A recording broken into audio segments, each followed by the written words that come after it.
Assalamualaikum warahmatullahi wabarakatuh.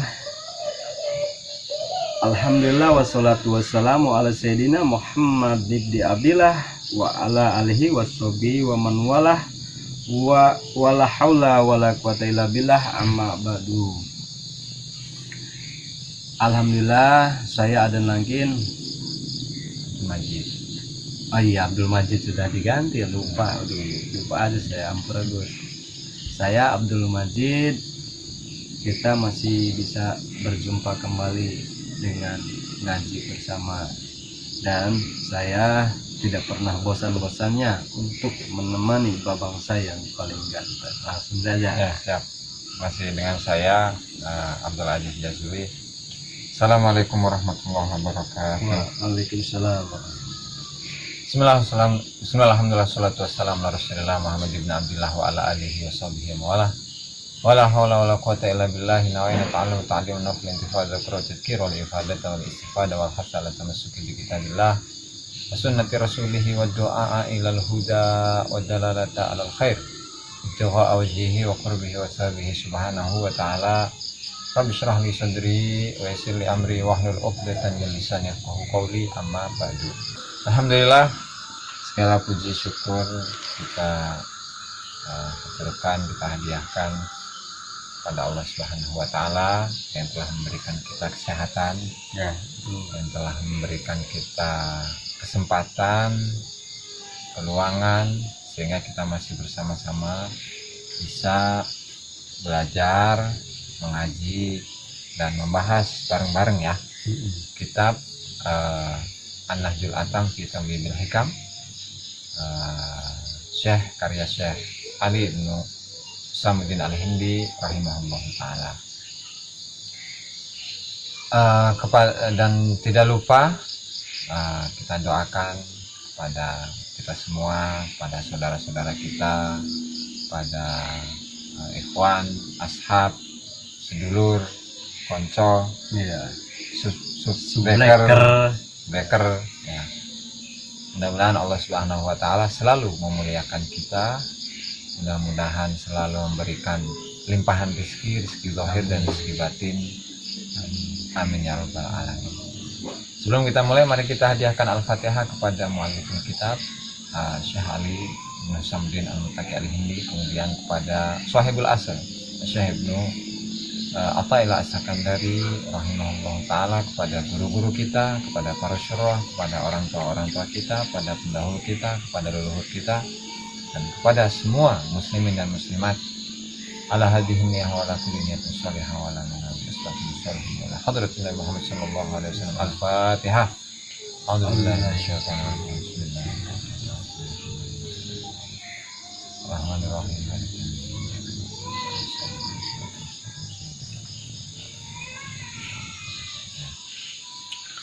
Kita masih pada babul ikhlas ini, al-ikhlasu fil amal ya, ikhlas dalam beramal, dan masih sisa 4 hikmah lagi. Dan kalau memang Allah Subhanahu wa Ta'ala memberikan kesempatan bagi kita untuk membaca 4 hikmah ini, ya kita selesaikan. Kalau enggak, kita bagi 2 gitu ya. Cuman kita nggak perlu ini ya, nggak perlu terburu-buru, nggak perlu ambisi. Qala al-muallifu al-imam Ibnu Athaillah As-Sakandari rahimahullahu ta'ala fi kitabihil hikam ala tartib Syekh Samuddin Al-Hindi ilan qala kama la yuhibbul amal al-mushtarak la yuhibbul qalbal mushtarak al-amalul mushtaraku la yakbaluhu wal qalbul mushtaraku la yuqbilu alaihi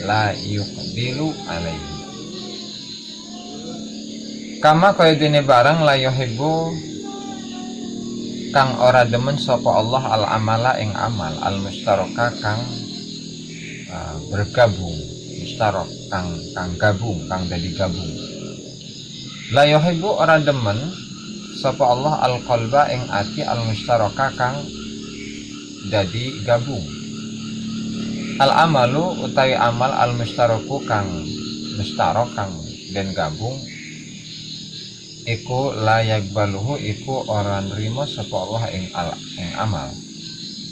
Wal qalbu lan utai ati al mustaraku kang den gabung iku layuk bilu iku orang ngadep sapa Allah alaihi ing atase al qalbul mustarak. Jadi artinya sebagaimana Allah Ta'ala itu tidak menyukai, tidak mencintai amal yang tidak murni alias amal yang bercampur lah. Jadi mustarak itu bercampur, terkontaminasi ya. Terkontaminasi, bahasa rada kerennya mah. Sebagaimana Allah Ta'ala tidak mencintai amal yang terkontaminasi, Allah Ta'ala itu juga tidak menyukai hati yang terkontaminasi. Ya.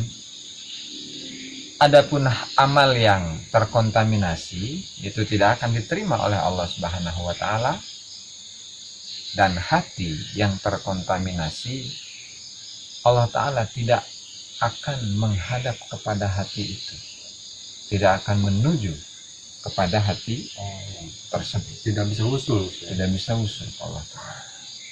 Nah, sehingga baik amal yang terkontaminasi atau kalbu yang terkontaminasi itu ya harus disucikan. Nah, sehingga proses penyuciannya ya misalnya seperti amal yang tadi terkontaminasi itu ya harus dibersihkan gitu kan. Kayak memory card ya. Nah, terlalu penuh gitu ya. Terlalu penuh, Install. makanya harus dihapus-hapus, diinstal gitu kan. Kalau memori itu dihapus, apa namanya istilahnya itu? Memorinya itu Install lah ya. diinstal. Dikosongkan lah ya. Ya, dikosongkan itulah. Oke. Jadi memori dikosongkan. Nah, kemarin kan salah satu sebelum situ disimpulkan dulu. Amal mustarok, amal yang terkontaminasi itu harus dibersihkan sehingga kita beramal itu harus ikhlas. Gambaran dari keikhlasan dari sebuah amal itu apa? Ya tujuannya hanya untuk mengejar Allah, mengejar cinta Allah, mengejar ridha Allah. Tidak boleh amal itu dihitung-hitung, kemudian ketika beramal dia menginginkan sesuatu atau kepentingan di balik amal itu, karena dibahas sebelumnya kan. Nah, sehingga amal itu supaya apa? Supaya murni, supaya bersih, supaya free gitu kan, kosong. Selanjutnya untuk hati juga sama. Hati yang terkontaminasi itu pun juga sama. Ya maksudnya di dalam hatinya itu ya terdapat selain Allah, maksudnya di dalam hatinya itu menggantungkan diri kepada selain Allah. Meskipun hanya sekedar lintasan atau khawatir. Jadi kan khawatir itu macamnya ada 4. Ada khawatir robbaniyah, itu lintasan hati yang dari Allah Subhanahu wa Ta'ala, murni dari Allah Subhanahu wa Ta'ala, dan itu bisa dimasukkan dalam kategori ilham ya. Kemudian khawatir malakiyah, itu khawatir lintasan-lintasan hati yang asalnya itu dari malaikat dan itu juga berdasarkan atas perintah Allah Subhanahu wa Ta'ala. Kemudian khawatir nafsani, lintasan hati yang dasarnya itu adalah dari hawa nafsu manusia dan itu sudah buruk itunya. Dan yang terakhir adalah khawatir syaitania, itu lintasan-lintasan yang berasal dari setan atau iblis. Bahaya ya. Nah, jadi yang 2 pertama itu bagus, khawatir robbaniyah, khawatir malakiyah bagus. Tapi kalau udah khawatir nafsani, hawa nafsu kan ujung-ujungnya tetap kembali kepada setan. Apalagi yang murni dari setan, khawatir setannya, itu buruk. Nah, sehingga kalau ada nomor 3 dan nomor 4 harus ditolak. Gitu. Baik untuk dirinya sendiri atau untuk orang lain. Oke. Kenapa bisa seperti itu? Allah Ta'ala mencintai atau menyukai amal, tidak menyukai amal yang tadi terkontaminasi, sebagaimana Allah Ta'ala juga tidak menyukai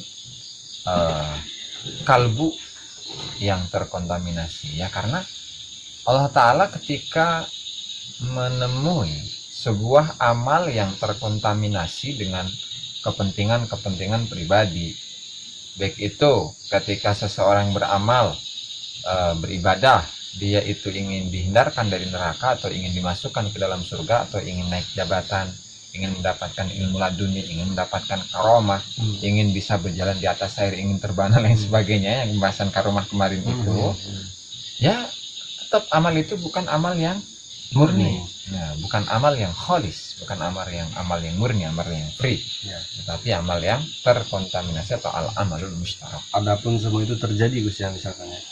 Dia beramal, dia bisa jalan di air, itu kan terjadi. Tapi tetap tidak murni ya. Tidak murni. Karena niat awalnya dia Niat ingin awalnya gitu. seperti itu.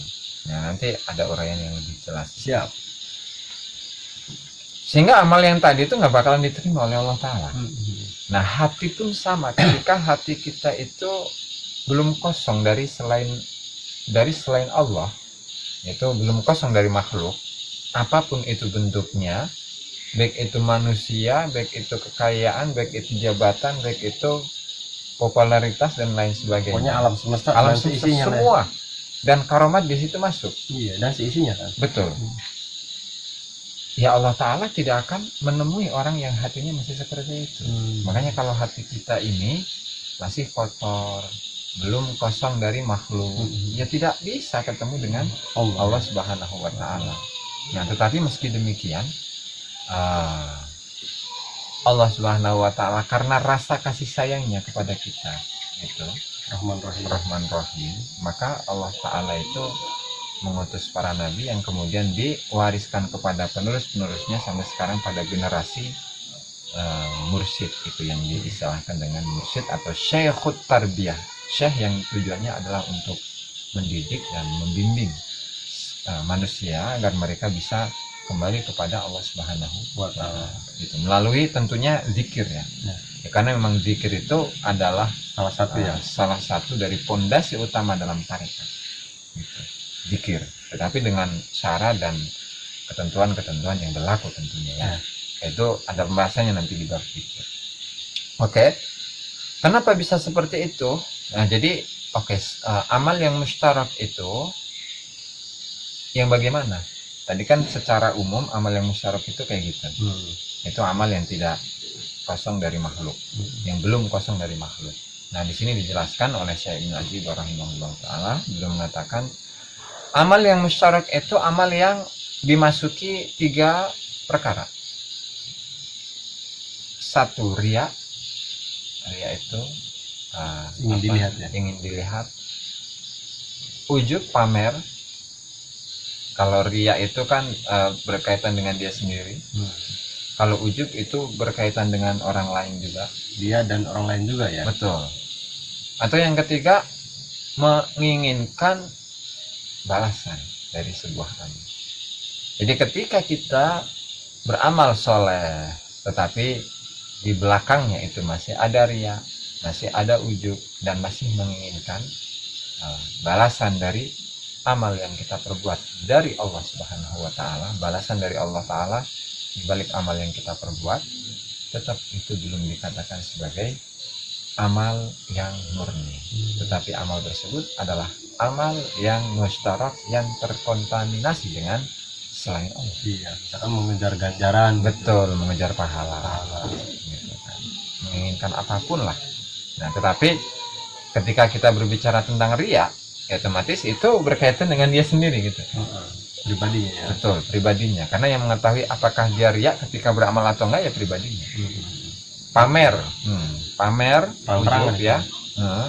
Itu pun juga sama. Nah, sehingga ketika kita mendapati keterangan dari ulama-ulama yang dimana mereka itu diberi kelebihan oleh Allah Subhanahu wa Ta'ala, mereka itu menggunakan redaksi tahadus bin ni'am, yaitu menceritakan kenikmatan-kenikmatan Allah yang diberikan kepada dirinya.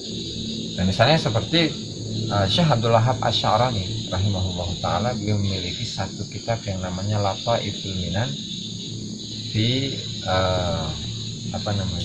Jadi kitab ini menceritakan tentang semua kenikmatan-kenikmatan yang Allah Subhanahu wa Ta'ala berikan kepada dirinya, yang beliau alami.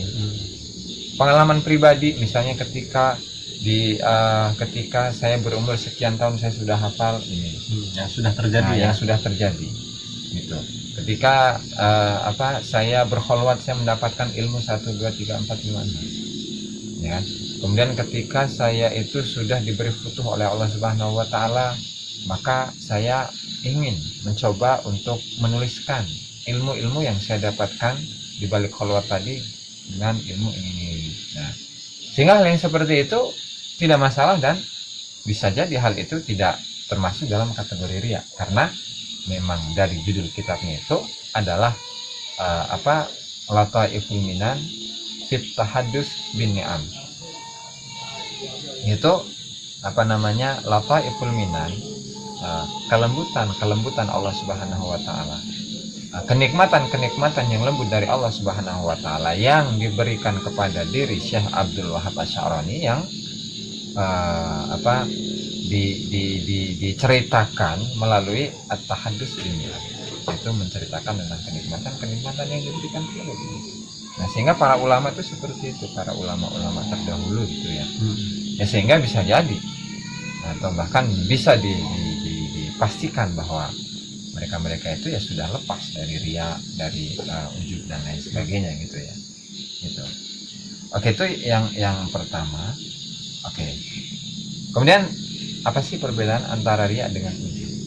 Kan seakan-akan itu sama, pamer gitu kan. Nah, kalau riya itu adalah asyirkul asghar. Asyirkul asghar adalah kemusyrikan yang paling kecil.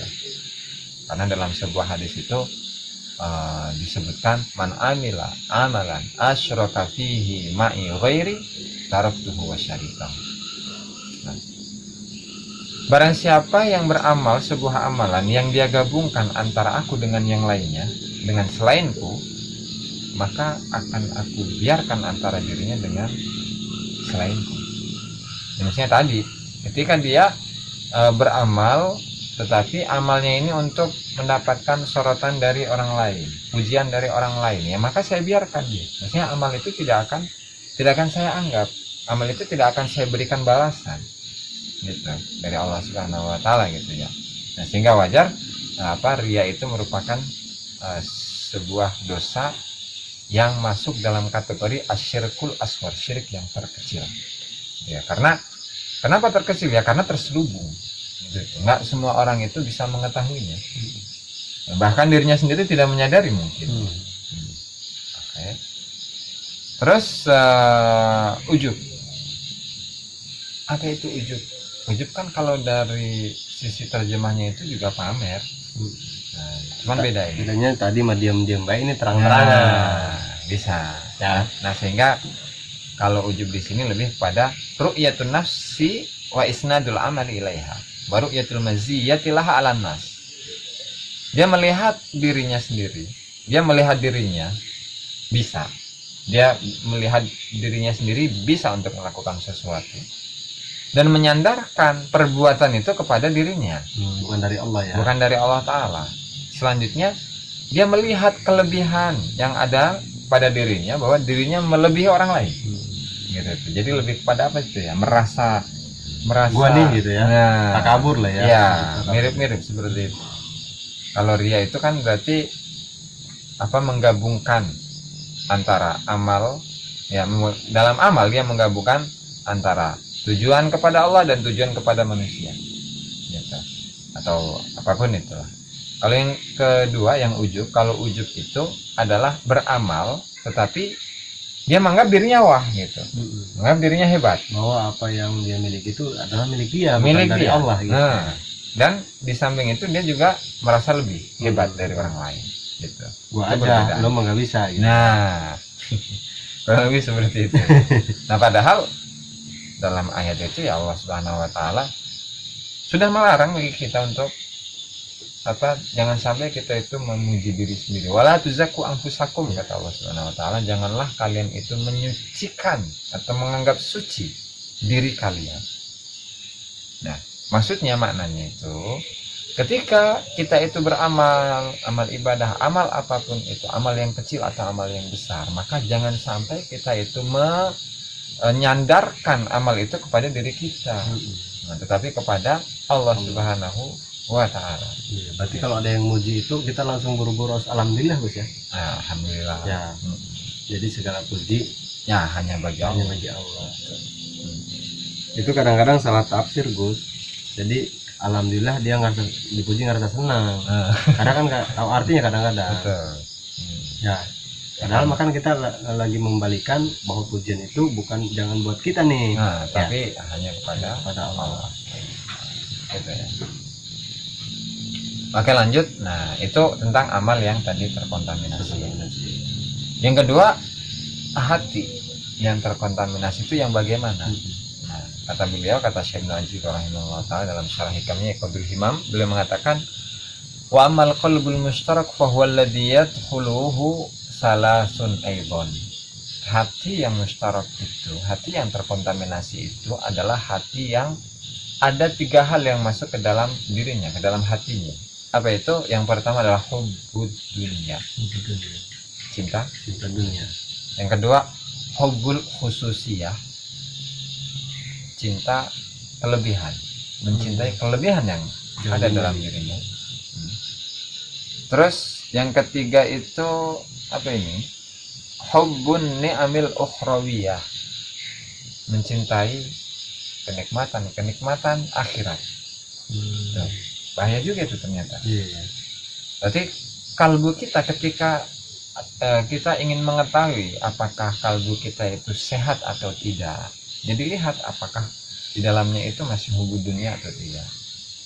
Hub ya, cinta ya. Cinta itu tempatnya di dalam hati. Ya, bukan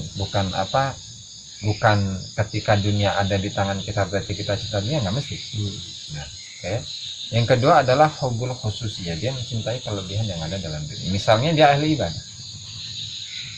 ibadah, kemudian dia itu, saya ini hebat, ahli zikir, ahli sholat, ahli tahajud, ahli puasa, dan lain sebagainya. Itu juga termasuk. Berarti hatinya masih penyakitan. Berarti masih belum sehat. Belum free, belum kosong. Terus yang ketiga adalah hubbun ni'amil ukhrawiyah, mencintai kenikmatan ukhrawi. Itu pun sama seperti kita mencintai surga. Nah, mencintai surga, mencintai bidadari yang ada dalam surga, kenikmatan yang ada dalam surga, itu sama. Dan masih belum sehat berarti kita.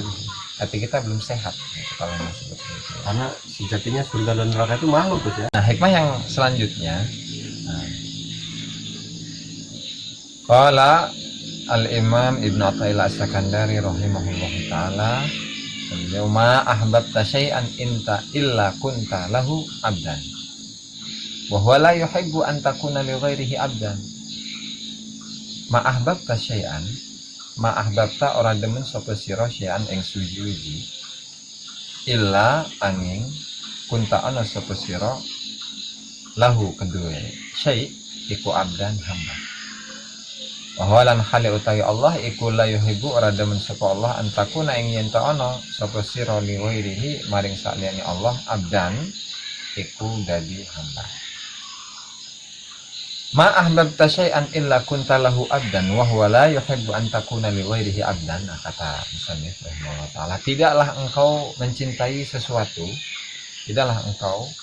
sesuatu kecuali engkau itu menjadi hambanya sesuatu tadi. Sementara Allah Subhanahu wa taala tidak ingin, tidak suka engkau menjadi hamba kepada selain Allah. Nah, penghambaan diri kepada Allah taala, penghambaan diri kepada selain Allah Subhanahu wa taala, ya terkadang kita itu sadar, terkadang enggak. Gitu. Kenapa bisa seperti itu? Oke, kita harus mengetahui terlebih dahulu apa itu penghambaan. Kan? Penghambaan itu artinya adalah al-khudu wa ta'ah, tunduk dan taat. Ya, tunduk dan taat.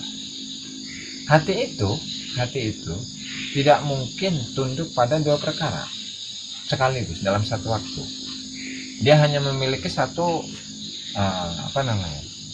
memiliki satu arah tujuan saja. Kalau misalnya dia itu hanya tujuannya kepada Allah, ke Allah saja, atau ke selain Allah saja. Tidak bisa hati itu apa namanya bercabang. Nah, hal ini sesuai dengan apa yang dijelaskan oleh Allah Subhanahu wa taala di dalam Al-Qur'an, ma ja'alallahu lirajulin min qalbayni fi jawfih. Dan tidaklah Allah Subhanahu wa taala menjadikan dua hati bagi seorang manusia di dalam dirinya. Sehingga apa? Ya tadi kembali kepada apa? Al-amalul mustarak dan al-qalbul mustarak. Nah, kalbu lebih pada kalbu ya. Karena ini cinta. Kalbu yang mustarak itu tadi. Ketika dia beribadah sementara dia menginginkan sesuatu selain Allah. Nah, sehingga hal itu ya udah sama oleh Allah Ta'ala ya. Sudahlah kamu sama yang selainku saja. Gitu kan. Karena nggak bisa. Ke Allah iya, ke selain Allah iya, nggak bisa. Harus totalitas kan bahasanya. Harus totalitas kepada Allah Subhanahu wa Ta'ala. Nah, sehingga bagaimana seseorang itu ketika dia beribadah secara sungguh-sungguh gitu kan. Tetapi dia itu masih mengharapkan sesuatu selain Allah Subhanahu wa taala ketika dalam ibadahnya ini dalam skala prioritas ya. Ya karena ketika berbicara tentang kebutuhan manusia pasti manusia butuh makan, butuh minum, butuh kendaraan, butuh rumah, segala macam gitu ya. Pasti butuh. Tapi kita berbicara tentang prioritasnya. Dia prioritasnya adalah hanya untuk Allah Subhanahu wa taala. Gitu. Dan memalingkan kepada selain Allah. Nah, meskipun memang dia ada kebutuhan itu ya sampingan gitu kan, bukan hal yang prioritas. Nah, maka orang yang seperti ini baru bisa dikatakan sebagai orang yang menghambakan diri kepada Allah Subhanahu wa taala. Yang pada intinya yang mengosongkan diri itulah dari selain Allah itu. Jadi ibaratnya alam semesta ini dan segala isinya hanya kendaraan guys ya. Betul, hanya kendaraan. Bukan tujuan dan bukan akhir tujuan. Bukan ya kan? Awal tujuan dan bukan awal tujuan, bukan akhir tujuan. Tapi hanya sebatas kendaraan. Awal tujuannya ya Allah, cinta Allah, ridha Allah, dan akhir tujuannya pun Allah, cinta Allah, ridha Allah, dan bertemu Allah. Betul. Makanya kan terkadang manusia itu menyembah hawa nafsunya sementara dia tidak merasa. Dari mana kamu bilang bahwa saya ini menyembah akal saya atau menyembah nafsu saya? Misalnya hal ini sedangkan saya sangat gitu. Sangat terlihat di kalangan golongan-golongan yang sangat menonjolkan kecerdasan mereka otaknya gitu akalnya. Soalnya bener itu. Kalau misalkan belum punya mobil belum sukses. Berarti kan itu tujuan namanya. Betul. Belum punya rumah, belum kaya, belum sukses. Berarti kan itu tujuan. dan ulun takutnya akhir tujuan juga, Gus. Betul, bisa jadi. Kalau meninggal gimana itu? Mobilnya nggak dibawa. Nggak akan mobilnya nggak akan dibawa, harusnya nggak akan dibawa gitu kan. Kita kembali ke ini ya. Jadi terkadang manusia itu menyembah hawa nafsunya, menyembah akalnya. Sementara dia tidak sadar, gitu kan. Seperti apa misalnya? Seperti ketika dia beribadah, kemudian dia perhitungan dengan Allah Subhanahu wa taala. Saya tiap hari itu sholat sekian puluh rakaat. Saya setiap hari sholat zikir sekian ratus ribu jumlahnya. Kemudian saya itu doha sekian rakaat dan selama sekian tahun misalnya. Tapi kalau Allah Subhanahu wa taala belum ngasih aja ini ke saya. Gitu kan. Hitung-hitung. Nah, ini disadari atau tidak disadari? Memang dia itu belum sadar bahwa Allah Ta'ala itu bahwa dirinya itu sedang menghambakan sedang menyembah akalnya gitu kan. Nah, makanya Allah Subhanahu wa taala sudah mengingatkan di dalam Al-Qur'an. Kata firman Allah Subhanahu wa taala, "Afara'aita man ittakhadha ilahahu hawahu wa adallahu Allahu ala ilmin wa khatama ala qalbihi wa sam'ihi wa ja'ala ala basarihi ghishawatan faman yahdihi min ba'dillah. Kata Allah Ta'ala, tidakkah engkau melihat seseorang yang menjadikan hawa nafsunya sebagai Tuhannya? Dan tidakkah engkau melihat Allah Ta'ala itu menyesatkan dirinya, padahal ala ilmin, dia didasari atas ilmu, dia tahu bagaimana beribadah kepada Allah, bahwa manusia itu berkewajiban untuk beribadah kepada Allah. Kemudian ibadah-ibadah yang sunnah itu dapat mengangkat dirinya, atau fadilah, keutamaan dari ibadah-ibadah sunnah itu begini dan begini. Tetapi karena dia mengekang akalnya, terpenjara dari akal ya. Dia dipenjara, dia terkekang oleh akalnya, ya maka mau tidak mau dia harus menyembah akalnya. Dan Allah Subhanahu wa Ta'ala dikesampingkan, gitu kan. Nah, maka orang yang seperti ini sulit untuk bisa usul kepada Allah Subhanahu wa Ta'ala, gitu. Yang pada intinya kan kalau kita berbicara pada tentang latifah di dalam thariqah qadiriyah wa naqsabandiyah itu ada zikir qadiriyah, zikir jahar, kemudian keras dengan suara lantang. Yang kedua adalah zikir sir atau zikir samar ya, zikir yang hati gitu, latifah. Nah, kemudian salah satu dari titik latifah itu ada latifatul akal atau latifatul nafs. Jadi nafsu itu ada di sini, hawa nafsu itu. Hawa nafsu itu ada di sini. Akal, maksudnya ya? Akarnya itu ya dari akal. Akarnya itu dari akal. Nah, sehingga ketika seseorang itu dalam bahasa tarekat kan itu menebus latifah gitu ya. Atau dia berusaha, berupaya berzikir untuk bisa menundukkan latifatul akalnya atau latifatul nafsnya. Ya, maka ketika memang zikirnya itu diterima oleh Allah Subhanahu wa Ta'ala, maka akalnya itu juga akan kalah. Ketika akalnya kalah, maka akal itu akan tunduk kepada hatinya. Ketika akal yang sudah tunduk kepada hatinya, maka hati itu akan memberikan pencerahan kepada akal, sehingga akal itu akan menjadi sebuah akal yang terbesar yang diistilahkan oleh ahli tasawuf itu dengan al-aqlul akbar, akal yang terbesar. Maksudnya kecerdasannya itu di atas rata-rata gitu. Sehingga ketika kita melihat para ahli tasawuf dalam masa Imam Junaid al-Baghdadi, Abul Qasim Junaid al-Baghdadi itu, pernah suatu hari beliau itu dimusuhi oleh ulama-ulama ahli fikih, ulama-ulama ahli zahir gitu, ulama syariat. Dan beliau dan mereka itu merendahkan keilmuan yang dimiliki oleh Syekh Junaid al-Baghdadi. Nah, tapi pada akhirnya ketika mereka memang benar-benar mengetes sejauh mana keilmuan yang dimiliki oleh Syekh Junaid al-Baghdadi, mereka angkat tangan, nyerah. Betapa hebatnya gitu. Seseorang yang memiliki al-aqlul akbar, yang tumbuhnya atau munculnya itu dari kebersihan hati, kebersihan jiwa gitu ya. Nah, sehingga kalau memang seseorang yang benar dalam menjalani thariqah, yang benar dalam menjalani tasawuf, maka dia akan memiliki kecerdasan di atas rata-rata. Bahkan dibandingkan atau diadukan dengan ulama ahli syariat sekalipun akan kalah. Gitu. Kalau memang dia itu benar-benar menjalani thariqah, dan thariqah itu masuk dalam hatinya, masuk dalam akalnya, memenuhi syarat lah.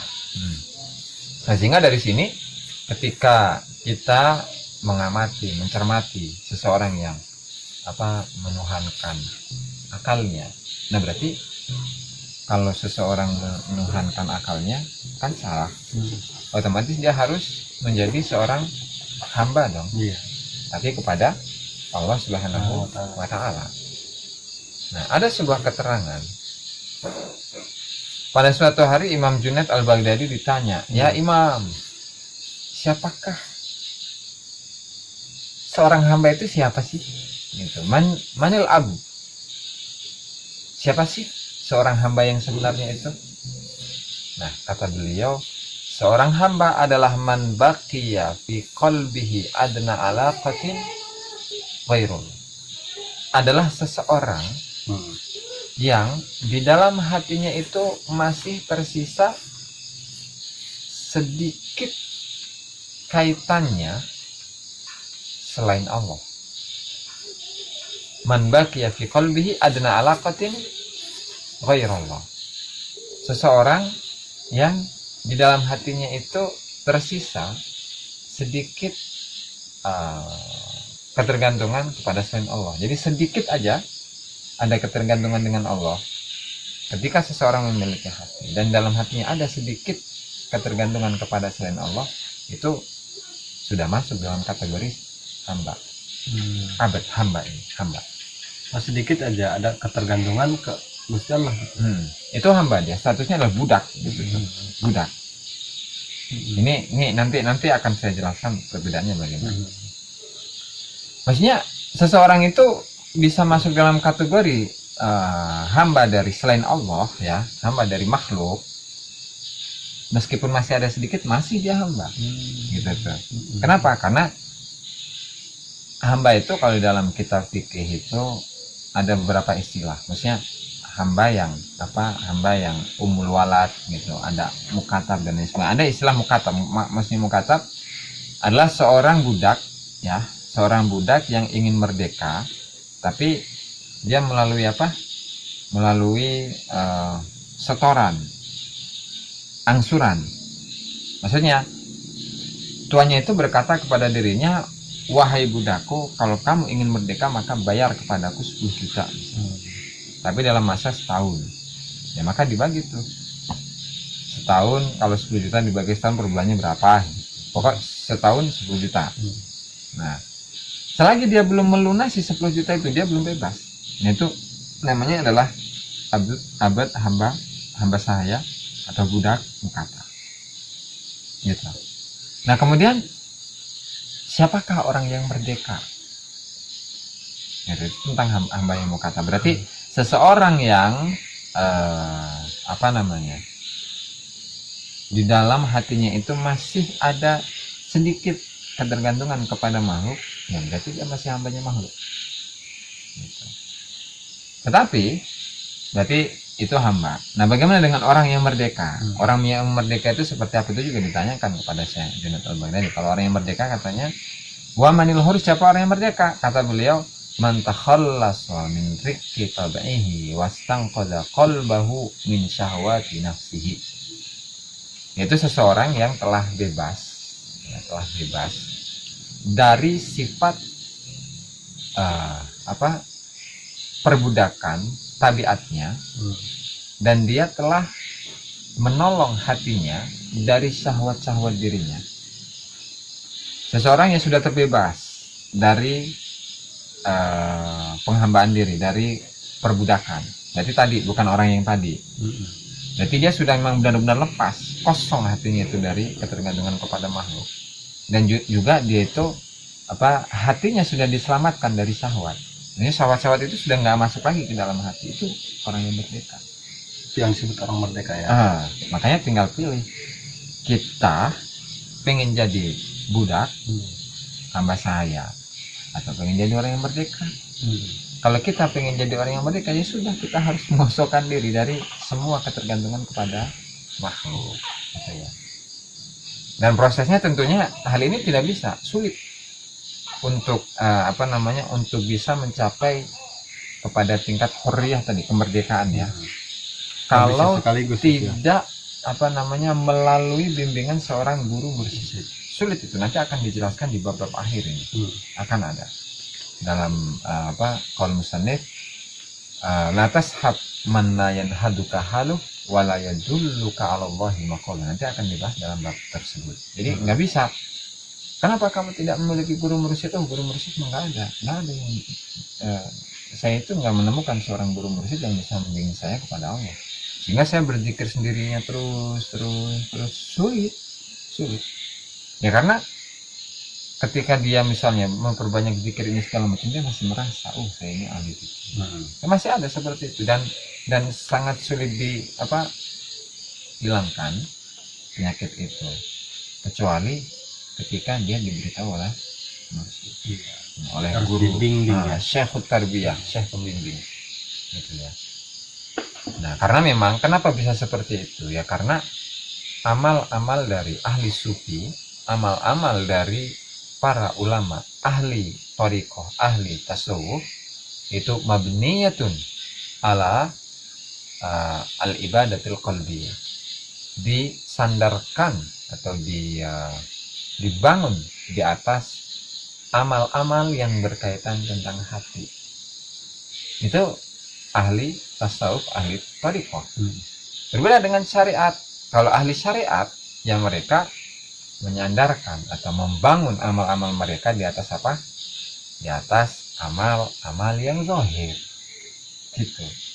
Nah, kenapa seperti itu? Ya karena memang li'annal a'mala zahirah wa illam yuwafiqhal qalbu kana asbahan khawiyah. Karena amal-amal yang zahir ketika tidak setujui oleh hati, ketika amal-amal tadi tidak sesuai dengan hati, ya maka amal-amal tadi ya kosong, tanpa harus seperti patung yang tidak memiliki nyawa, seperti jasadnya orang mati lah gitu, jasad tak bernyawa gitu kan. Nah, sehingga dasar dari ahli thariqah, dasar dari ahli hakikat, dasar dari ahli tasawuf itu kembali kepada sholahil qalb, yaitu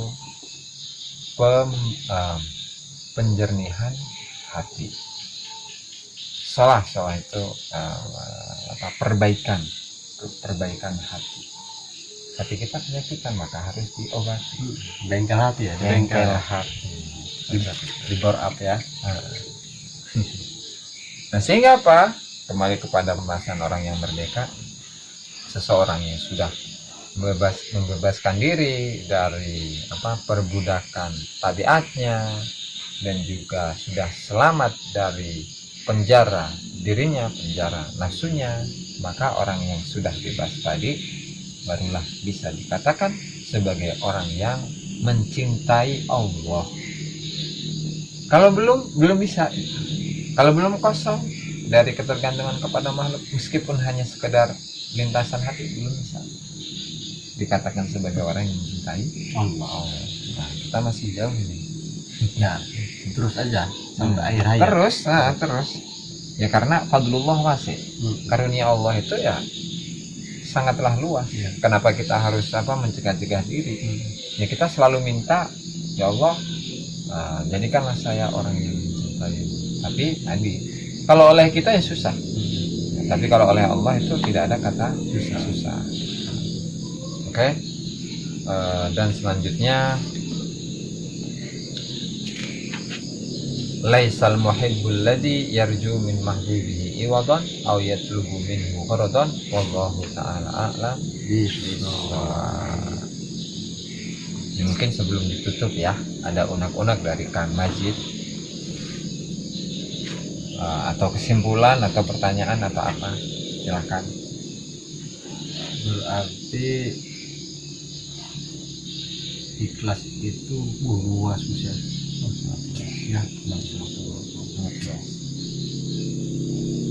Dan malam ini saya sampai mendengarnya juga sampai lemas ya pada saya. Ibaratnya ternyata prosesnya itu ya sangat luar biasa yang harus ditempuh ya. Saya nggak sanggup kalau ngebayangin kalau sendirian, kalau tanpa pembimbing itu. Pasti. Kalau tanpa pembimbing. Itulah fungsinya pembimbing itu ya. Yang diibaratkan saya punya tujuan ke Jakarta. Nah, saya itu nggak tahu jalan. Ya mungkin nyampe nyasar berenggus. Yang harusnya 2 jam 3 jam. Bisa sehari 2 hari. Sehari 2 hari. Itu mending kalau stok ongkos sayanya kalau nggak ada biasanya nyapu dulu saya di pinggir jalan ya. Kalau ada pembimbing kan, nih kamu setelah di Serang belajar Tangerang kan gitu kan, bermusik kan gitu ya. Jadi mudah ya. harusnya 2 jam jadi malah jadi 1 jam. bisa malah. 1 jam. Makanya kalau nyari kendaraan menuju Allah Ta'ala, Hmm. itu sekalian kendaraan yang cepat, Hmm. gitu kan, yang nyaman, Hmm. yang mewah. Hmm. Kendaraan menuju Allah. Kendaraan cepat gitu. Kan ada, kalau kendaraan menuju Allah berarti kan zikir ya. Oh iya. Kendaraan menuju Allah kan zikir. Berarti zikir yang Terbaik. terbaik. Apa itu? La ilaha illallah. Dan menurut saya itu kalimat paling tua, Gus. Kan itu. Ya. Ya karena semenjak Nabi Adam. Iya. Baru ada kalimat-kalimat yang lain. selanjutnya. Betul. Paling Makanya tadi tercepat ya. tercepat. Sampai Nabi Adam istilahnya meminta syafaat Dari kalimat dari tersebut. kalimat tersebut ya kepada Allah Subhanahu wa taala. Oh, Gitu. sampai di ampura dosanya itu kan. Betul.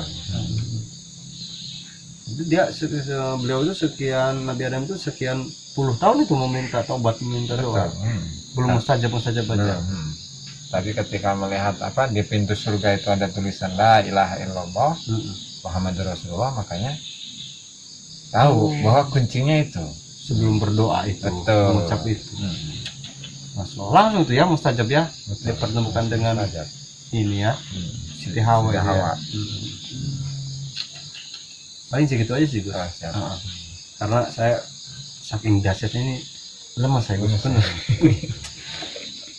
Hati saya Iya. ini terobrak-abrik dengan Tapi lantunan yang mudah-mudahan dibacakan. ini ya, mudah-mudahan yang hati diobrak-abriknya itu makhluknya Gus. nah, Kena jadi terlalu lagi disikatin gitu kan, lagi dibersih-bersihin Amin. gitu kan, sehingga nggak ada sisa penyakit lagi, nggak ada sisa kotoran Amin. lagi. Mungkin ini proses toksin Gus, pembersihan toksin. Betul. Racun-racun yang ada di sini nih. Apa sini nih? Kan udah divaksin kan, kayak vaksin gitu lah. Jadi benar. prosesnya kan seakan-akan nggak kerasa, ya, tapi ininya berjalan.